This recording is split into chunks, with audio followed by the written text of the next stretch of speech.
Malefaka miampiaponga mitehaka zao sy anao milalao manaraka gado mezara kanto ny tanjo nandondra izay matao ianao mandy iza manaraka ny fomorindra shalalalala arambaly fiarampoma mirapiratra manange fana nianilanao re kanto loatra isy afanana tsara voatra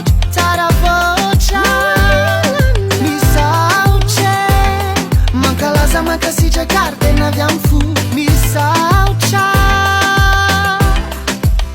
aizako fa misy ny resaka misy kofo mitresaka tsy voalaza ny vavanao ndao reo atambatra kanto iray ara-tsambatra raha inonja ny vatanao. Contrairement aux sociétés occidentales, le concept de solidarité et de collectivité sont encore ancrés dans l'esprit des Malagasy. La structure de la société traditionnelle est fortement hiérarchisée. Elle est composée en fait de plusieurs groupes classés suivant le statut social de chaque individu. Si on prend par exemple dans la hiérarchie des vivants, au sommet, on a les Rayamandjin, les Ulbe, les Ukuln. Ce sont donc les aînés, les personnes âgées et les doyens de la société. Sinon, on a aussi les plus jeunes qui leur doivent respect et obéissance. Ce sont les Andjouln ou les Anak. Ces respects entre les membres d'une communauté reposent donc sur certaines règles auxquelles tout visiteur doit également respecter et obéir. Ainsi donc cette semaine sur Canal Austral TV, dans Découverte, on va vous partager les formules de politesse, le savoir-vivre, les bonnes manières que l'on trouve au quotidien des Malagasy. J'espère bien que ce thème de la semaine vous intéressera et vous apprendra une grande ligne de la culture à Madagascar. Sans plus attendre, Canal Austral, c'est parti!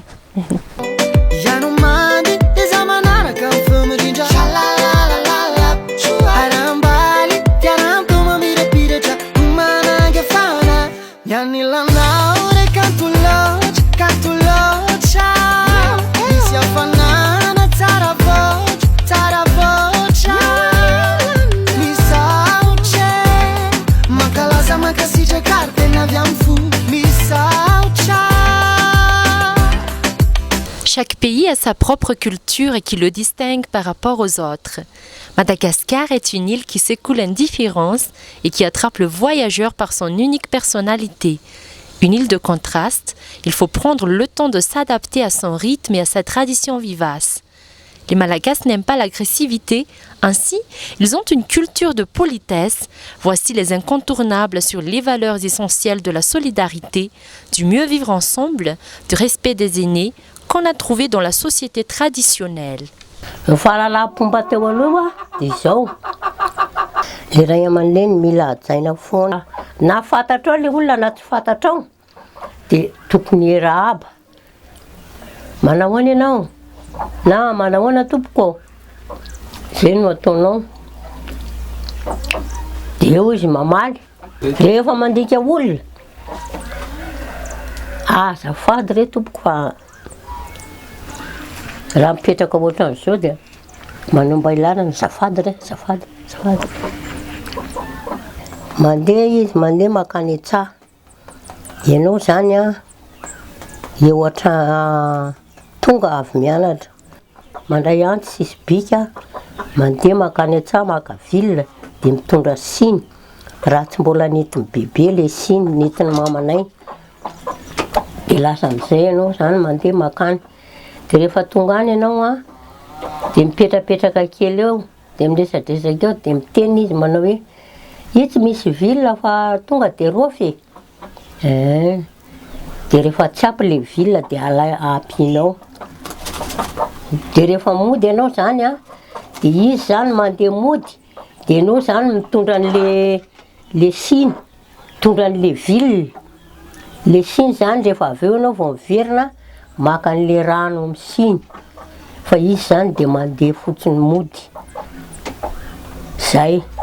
Ny fomba malagasy nisy teo aloha dia rehefa rehefa mihinam-bary dia lehibe mihinam-bary aloha, rehefa misotro rano dia manontany aloha, rehefa mahita olona dia miarahaba, rehefa mandika olona dia manao azafady.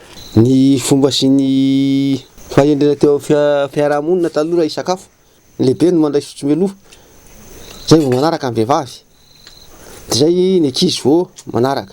Koa ilay mpisakafoanana ilay sotro rano no mangateta ny ankizy, dia manontany ny lehibe aloha, iza ny sotro, zay vao afaka misotro ny ankizy.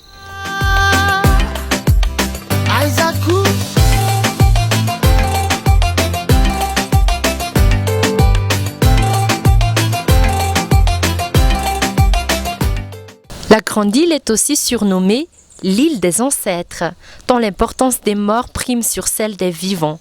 Aujourd'hui encore, les Malagasy honorent les traditions venues d'Indonésie et d'Afrique que l'on trouve sous différentes formes, comme en vouant un culte à leurs morts ou encore dans les habitudes alimentaires qui suscitent des débats passionnés.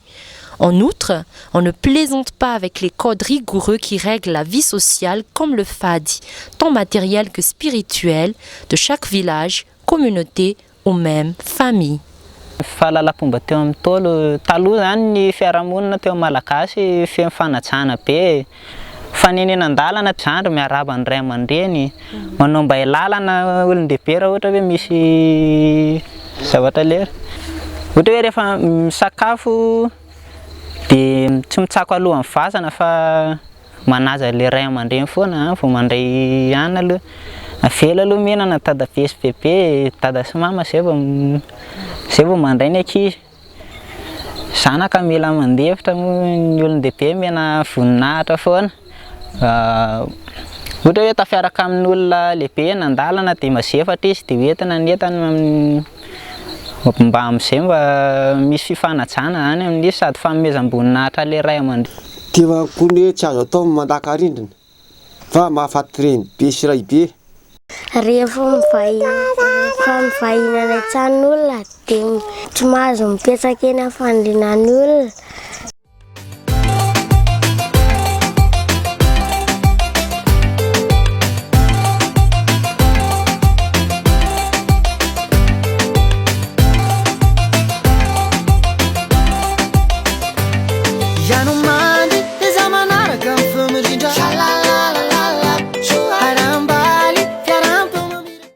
La politesse est une richesse malheureusement en perdition. On passe d'être réduite à sombrer dans quelques mémoires où elle rejoindra d'autres vestiges du temps passé. Une petite marque de politesse comme le fait de prioriser les aînés dans les transports en commun ou encore les femmes de ne pas boire de l'eau avant les parents peuvent disparaître dans la société actuelle suite à un phénomène dit civilisation. Tsy misy tsy mahalala fomba ny ankizy amin'izao fotoana izao, tsirairay ao anatin'ny zato, dia raha misy ray aman-dreny mitsebatsebaka dia miteny manao hoe fanareo ve omby e? Noho ny fandrosoana amin'izao fotoana izao dia tsy hita intsony izany. Amin'izao aloha tena mivadika ny tantara ny rivo-pandrosoana efa tonga noho ny teknôlôjia amin'izao dia indray ampisakafoanana ary dia sasany ny écouteur mipetaka ny telefônina manana na miteny le ray aman-dreny efa tsy anona intsony hoe ampisakafoanana tokony mba misy fifanondroana hevitra, lasa samy manao izay tiany daholo amin'izao. Indray ohatra ianao miaraka tafiaraka amin'ny olona eny an-dalana ka hoe hitondra ny entany fa mazefatra ohatra hoe le ramatoa be dia matahotra izy tsy mena fa sao dia very mifampangalatra ianao, lasa tsisy intsony le fampitokisana amin'izao zany. Manomboka ao an-tokantrano ny fampianarana ny ankizy, tokony ampidirina ny fandaharam-pampianarana ihany koa. Raha amin'ny tsirairay le izy miainga ao an-tokantrano ao, miteny ny zanaka ao ianao hoe ianareo ve tsy mba mahalala fomba e? Zao ny tamin'ny andro taloha, zao tamin'ny andro taloha, zay le izy.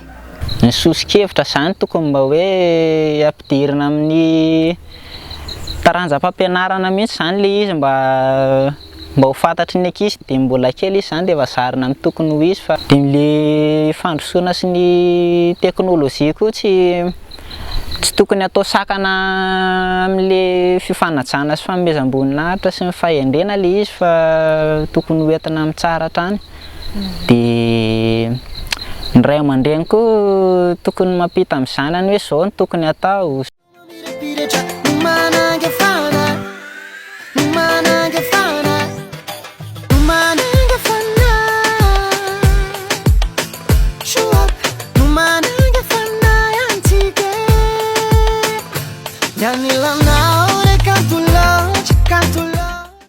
Pour les visiteurs qui sont de passage à Madagascar, afin de vous aider à voir plus clair les règles de politesse et bonnes manières, la meilleure chose à faire est de se renseigner auprès des locaux sur ceux qui sont fades et interdits et ceux qui se font pour ne pas commettre d'impair.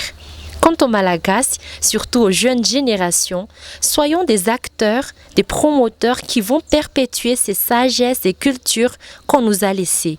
Longue vie à la culture malagasy. Ry tanora toa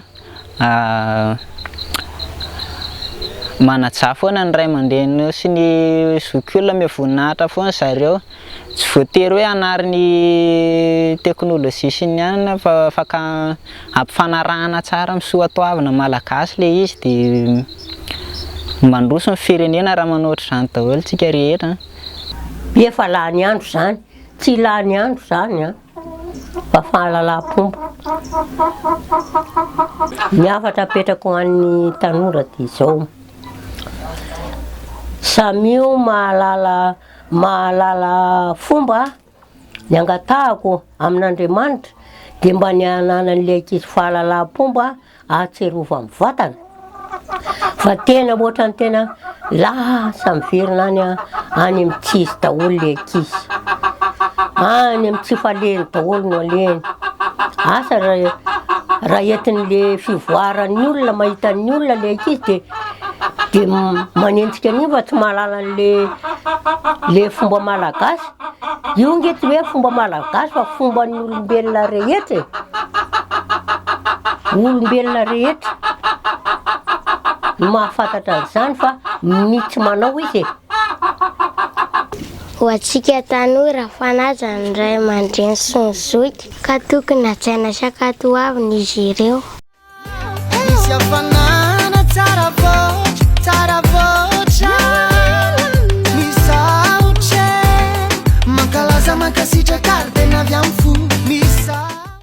Madagascar est un pays riche en coutumes et en pratiques traditionnelles. Les règles et bonnes manières pourraient être différentes d'un groupe ethnique à un autre, mais il y a quand même quelques aspects qui sont en commun, entre autres donc le respect et l'obéissance que les jeunes doivent fournir envers leurs aînés. Je pense que les voyageurs qui se rendent pour la première fois à Madagascar ont bien du mal à assimiler toutes ces formules de politesse, tout ce savoir-vivre et bonnes manières. J'espère bien que cette émission vous a été utile et vous a aidé à comprendre davantage la culture des Malagasy et leur vie quotidienne. Je suis toujours heureuse d'avoir partagé cette découverte de la semaine en votre compagnie. On se retrouve bientôt pour des nouveaux thèmes, pour des nouvelles émissions. Portez-vous bien, à très bientôt et bonne continuation avec les meilleures émissions de Canal Austral TV. Samy tsara tompoko lahy, samy tsara tompoko vavy. Velume!